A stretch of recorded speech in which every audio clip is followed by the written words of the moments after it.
मेरा नाम अतुल है और इस ऑक्सीजन सिलेंडर से मैं यही मैसेज देना चाहता हूँ कि मुझे तो फ़िक्र करने की ज़रूरत नहीं है क्योंकि मैं अपना ऑक्सीजन सिलेंडर लेके चल रहा हूँ। जो और लोग हैं वो फ़िक्र करें। और एक सवाल गवर्नमेंट से है कि क्योंकि वो हवा तो साफ़ कर नहीं पा रही, तो जो ऑक्सीजन सिलेंडर्स होंगे क्या उस पर सब्सिडी वो देने वाली है पब्लिक को, थोड़ी रियायत मिले ताकि सस्ते में वो ख़रीद सकें। सांस लेने का अधिकार सभी को है, चाहे वो किसी भी जाति, किसी भी रिलीजन या किसी भी इकोनॉमिक बैकग्राउंड से बिलोंग करता है। बट इस ज़माने में, आज की दुनिया में ऐसा हो गया है कि सांस लेने का अधिकार उन्हीं को है जो कि एक एयर प्योरीफायर अफोर्ड कर सकते हैं। And the reason why we come here is not to protest against the government, for the government, nothing is such. हम यहाँ बस अपना एक अधिकार मांगने को आए हैं, वो है साफ़ हवा का। हमें साफ़ हवा चाहिए और हमें अभी चाहिए।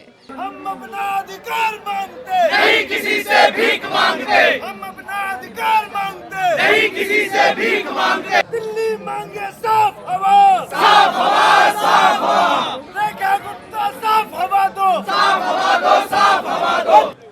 नमस्कार, न्यूज़ क्लिंग का स्वागत है। अभी मौजूद है दिल्ली के जंतर मंतर पर, जहां पर दिल्ली के एक सेक्शन का एक बड़ा हिस्सा दिल्ली जंतर मंतर पहुंचा है। और ख़ास तौर पर दिल्ली में जिस तरीके से वायु प्रदूषण पिछले कुछ दिनों से लगातार बेहद ख़राब, हालांकि दिल्ली की हवा हमेशा से ही ख़राब रही है, लेकिन अभी जो है बिल्कुल दम घोटू होती जा रही है। आँखों में जलन, गले में खराश होना बहुत आम हो गया। बुजुर्ग बच्चों के लिए बेहद ही खतरनाक स्तर पर है।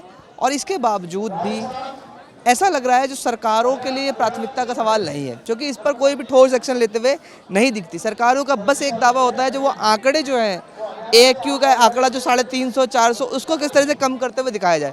एक्चुअल में कम कहीं भी नहीं हो रहा, क्योंकि हम देख रहे हैं लगातार दिन पर दिन अगर सरकार एक्शन ले रही होती तो आज हम इस स्थिति पर नहीं पहुँचते।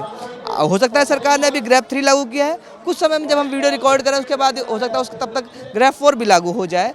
लेकिन उन हवाओं का क्या होगा जिन हवा में यहाँ के बच्चे, बुजुर्ग, आमजन दिल्ली के रहने को मजबूर हैं। इससे चिंतित सिटीजन्स जंतर मंतर पहुँचे हैं और वो सरकार के सामने अपना विरोध दर्ज कराना चाहते हैं। जो साफ़ हवा हमारा अधिकार है उसको मत छीनिए। इन मांगों को लेकर जो लोग जुटे हैं उनसे हमने बात करी है, किस तरह सरकार से क्या चाहते हैं, दिल्ली के जो माहौल है, जो सरकार एक्शन ले रही है, क्या वो पर्याप्त लगता है या वो नहीं तो और क्या होना चाहिए।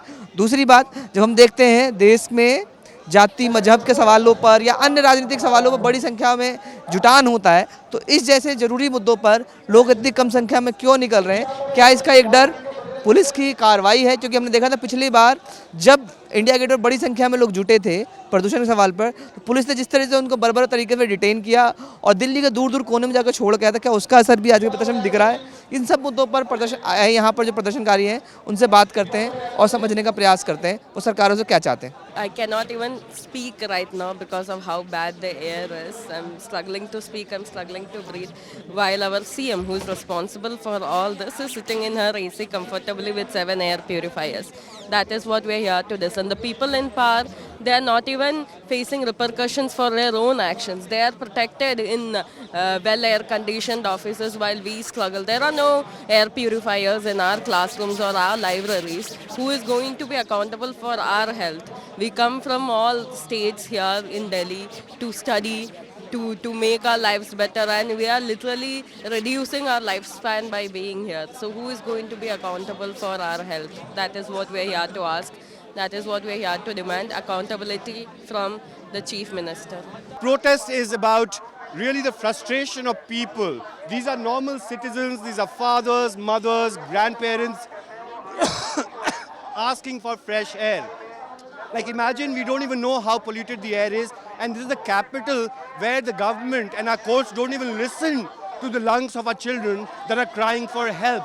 There's enough medical reports that talk about how every third child has asthma, how there are people who are actually dying. The ICUs are running out of wards and beds because of air pollution crisis, and still we don't see the proportionate action from the government in that sense. As a public हमें लगता है कि कई सारी चीज़ें की जा सकती हैं, जैसे कि अभी भी आप नोटिस करेंगे तो दिल्ली NCR में कंस्ट्रक्शन कॉन्टीन्यूसली हो रहे हैं, जो कि एक बहुत बड़ा रीज़न है एयर पोल्यूशन का। प्लस उसके अलावा आप देखेंगे तो जो बर्निंग है, वेस्ट चीज़ें हैं जो वो जलाई जा रही हैं हर जगह, जहाँ भी आप देखेंगे तो उस पर रोक नहीं लगाई जा रही है।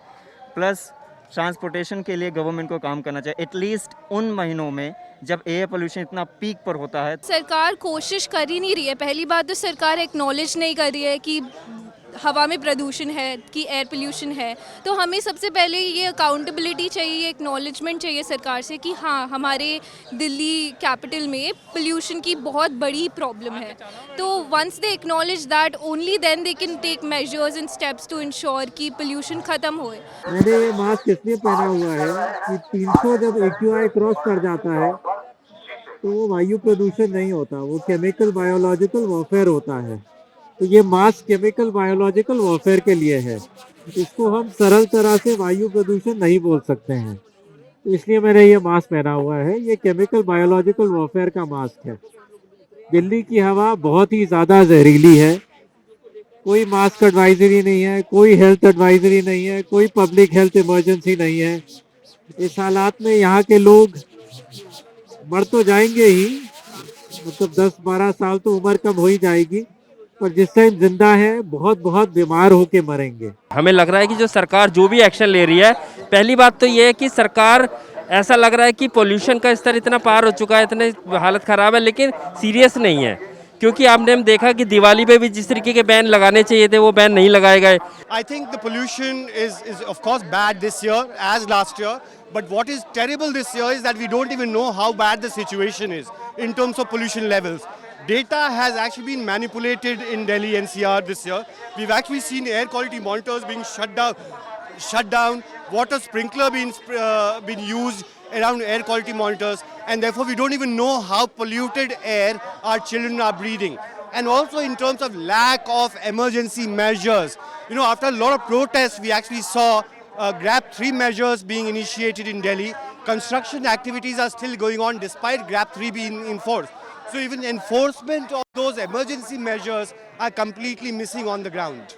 So there's something called the Kyoto Protocol, and India is a signatory to the Kyoto Protocol. उसके according there's something called carbon credits.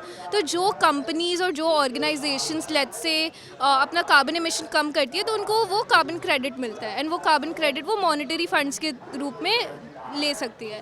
तो वी वांट कि दिल्ली भी ऐसा कुछ इम्प्लीमेंट करे, and Delhi also has carbon credits का सिस्टम बट फॉर फार्मर्स, कि आप इतनी अपना थ्रैशिंग नहीं करें, आप अपने क्रॉप्स ना जलाएं तो हम आपको इतना कार्बन क्रेडिट देंगे। बहुत बार हम फार्मर्स को बदनाम करते हैं, ब्लेम करते हैं। ऑफ कोर्स स्टबल बर्निंग का कंट्रीब्यूशन है, लगभग 4 हफ्ते से 6 हफ्ते तक जो है स्टबल बर्निंग का कंट्रीब्यूशन 1% से 30% तक जा सकता है। इस वर्ष अभी पूरे के पूरे तरीके से बहुत जो डेटा है उसमें ये भी कहा जा रहा है कि स्टबल बर्निंग तो इस साल कम हुआ है, और जोग्राफिकल डिसएडवांटेज दिल्ली के पास है। लेकिन आप हमेशा सिर्फ 30% जो प्रदूषण है, अगर कथित रूप से अगर प्रदूषण है उसके बारे में चर्चा करेंगे, लेकिन 70% जो आपके अपने लोकल सोर्सेज ऑफ पोल्यूशन है उसके बारे में चर्चा नहीं करेंगे तो वो बहुत ही दुर्भाग्यपूर्ण और दोषारोपण की राजनीति हो जाएगी। क्योंकि हम हमेशा कहते हैं कि 1% से 30% सिर्फ 4 हफ्ते से 6 हफ्ते तक, बनस्पत जो हम 11 महीने का जो सोर्स है प्रदूषण का, जो 40 से 50% सोर्स जो है वो व्हीकुलर पोल्यूशन है, कंस्ट्रक्शन एंड डिमोलिशन का लगभग 30% है, biomass burning, open burning of garbage, thermal power plants, factories around Delhi, इन सबों के ऊपर आप काम नहीं करेंगे तो बहुत ही इजी एक नैरेटिव हो जाता है कि हम पंजाब और हरियाणा और उत्तर प्रदेश के फार्मर्स को ब्लेम करें। उसको भी रुकना चाहिए। Stubble burning needs to stop, but stubble burning को अकेला करके पूरे के पूरे वायु प्रदूषण का दोष अगर आप उसके मुकुट पहनाएंगे तो वो बहुत ही एक डिसऑनेस्टी होगी। यहाँ पे जितने लोग आपको दिखाई दे रहे हैं वो इसका सबूत हैं कि जो भी एक्शन लिया जा रहा है वो पूरी तरीके से हमें और या दिल्ली के जो जितने शहरी हैं उनको सेटिस्फाई नहीं कर रहा है। मुझे तो अभी तक नहीं लग रहा है, क्योंकि वो आज उनको आना चाहिए था, आज हमारे प्रोटेस्टर्स से बात करना चाहिए था, उनको कहना चाहिए कि वो कार्यरत हैं। 1 साल में इसका सोल्यूशन नहीं होगा, लेकिन अगले साल वो कुछ करेंगे, लेकिन कंप्लीट रूप से चुप्पी है दिल्ली सरकार की तरफ से। आपने वीडियो में सुना किस तरीके से प्रदर्शनकारी गुस्से में है और सरकार से सवाल पूछ रहे हैं। दिल्ली एक तरह का दम घोटू हवा है, इसमें इसका जिम्मेदार कौन है? इसकी जिम्मेदारी लेने कोई तैयार नहीं है। एक जो पार्टी सत्ता में होती है हमेशा दूसरे पर दोषारोपण करती है।